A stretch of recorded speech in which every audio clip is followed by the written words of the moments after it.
outing, particularly on the offensive side, as good as it gets. He was bringing the effort down low.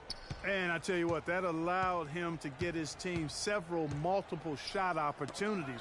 His work on the offensive glass has been invaluable. Checking out the group of Frank Vogel to start the second half. Paul George is out there with C.J. Miles. Then there's Ellis. Then there's Ian Mahinmi. And it's Hill in at the point guard position. And the one thing you can typically count on from Roy Hibbert is great rim protection. Last year, he dipped a little, down to 1.5 blocks a game from over 2 the year before, but shooters still had to account for him every time they drove to the rim. Bryant. They get the rebound. The shot no good. Pacers trail by 9. Here's Ellis. And lots of contact there. Missing the shot. He'll shoot 2. It's going to be on Kobe Bryant. Well, getting back to Hibbert, last year was a down one for him in a few areas. He put up his lowest points per game average since Clark.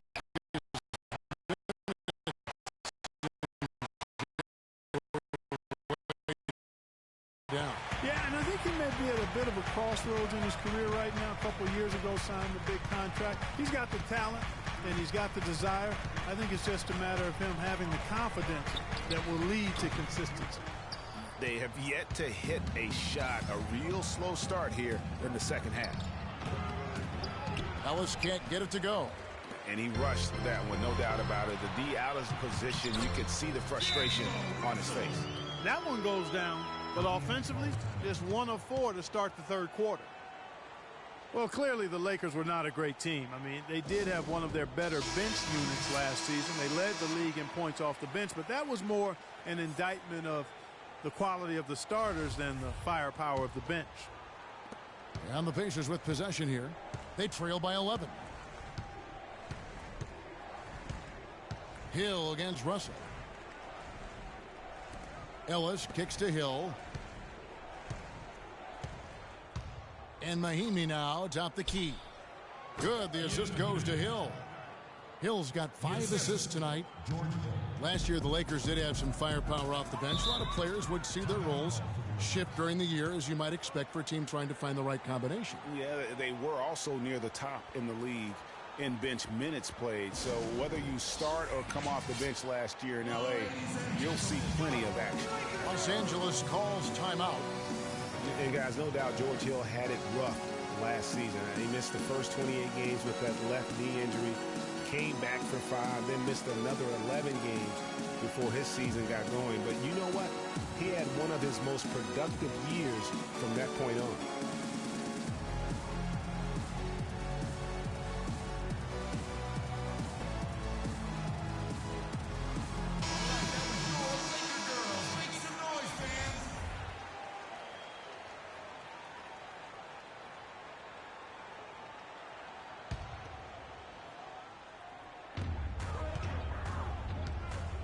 There's a good screen.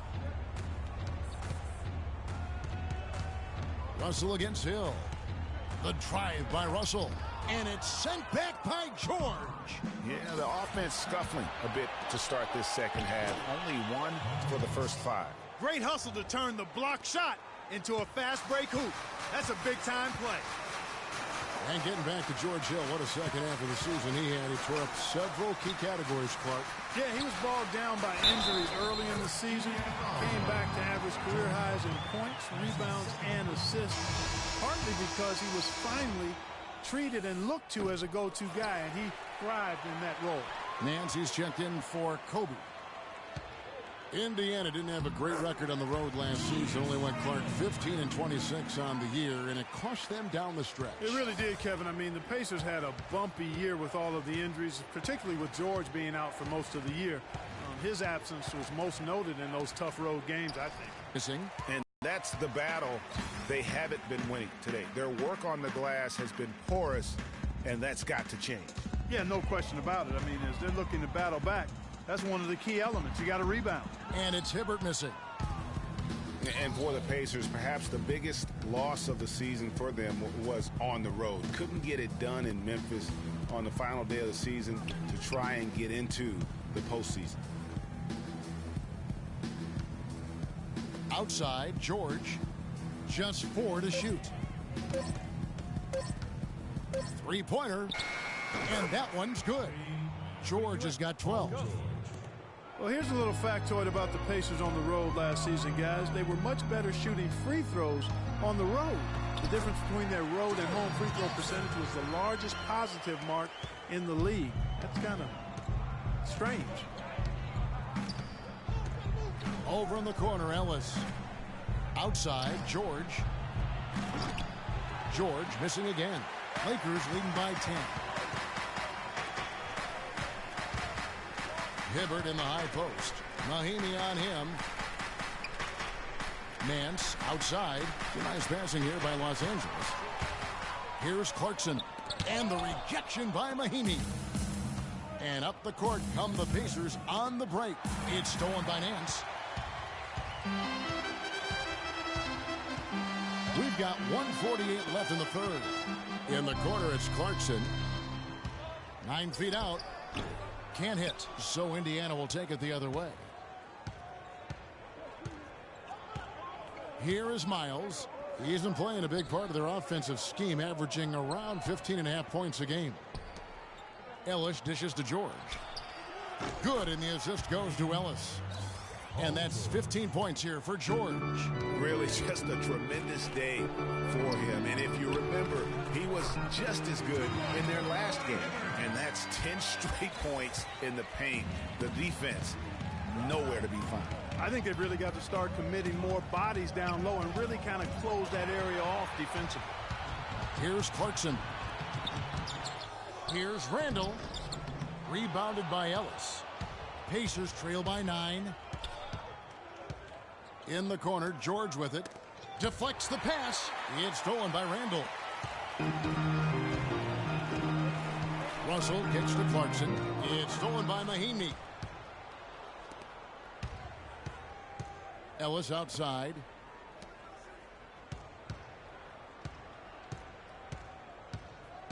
And there's the pass to Mahinmi. Ellis dishes to George. Clock at 6. It's tipped. It's stolen by Nance. And this should be the last possession of the quarter. Exactly. I'm right with you there, Greg. I mean, no need to give the ball back before the end of the quarter. Make sure you get the last shot here.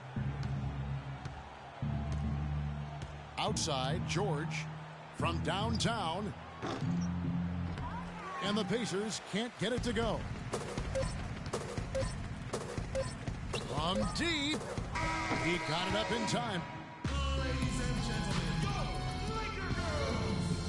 Welcome back. Fourth quarter action starting up in what has been a one-sided show.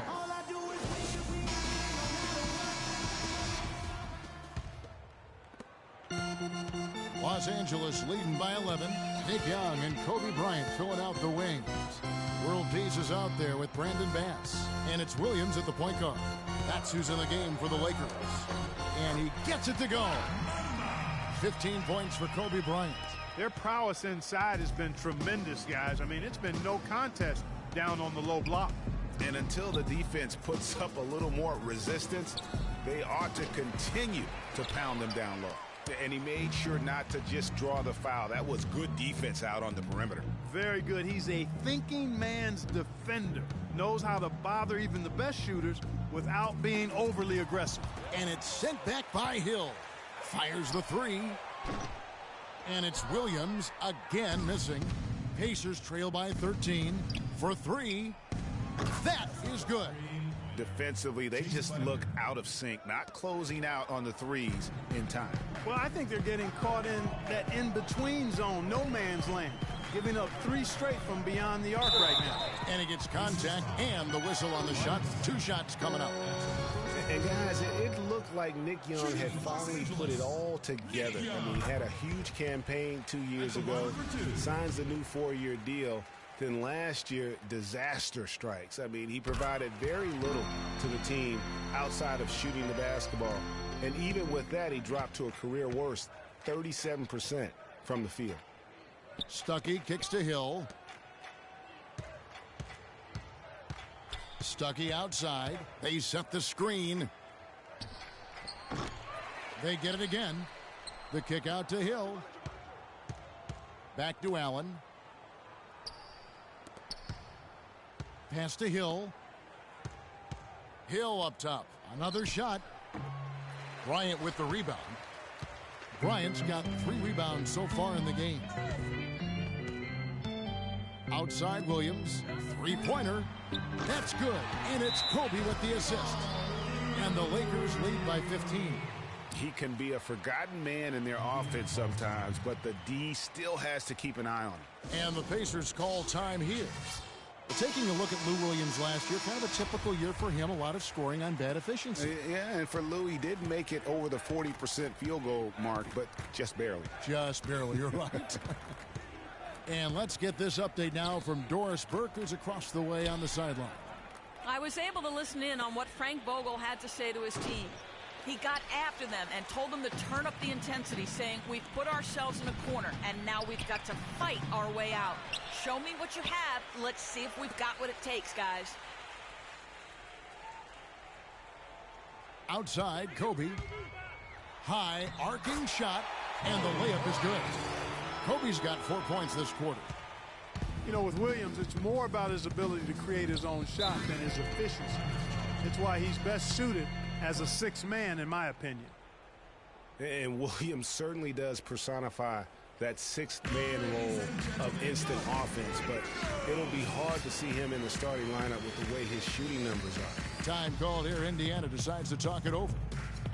And, you know, one thing that comes to mind with Kobe is his incredible dedication to win. I mean, you wonder if that has turned off potential free agents. Maybe he's a bit too competitive, but you know, when you're in the business of competing, hard for me to imagine you can be too competitive. Paul George, he's checked in for Indiana.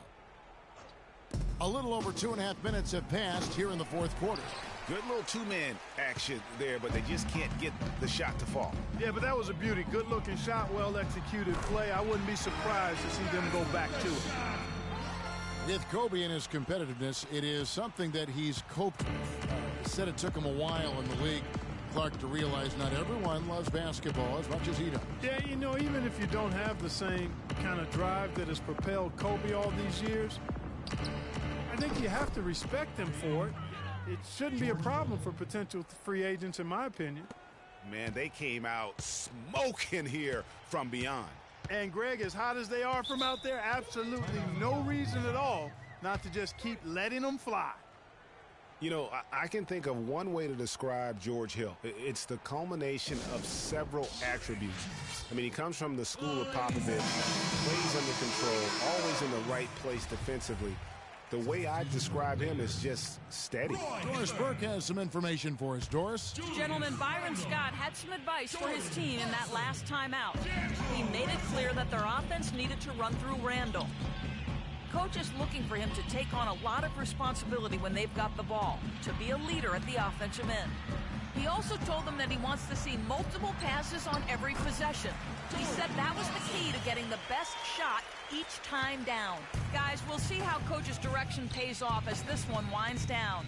Kevin? Thank you, Doris.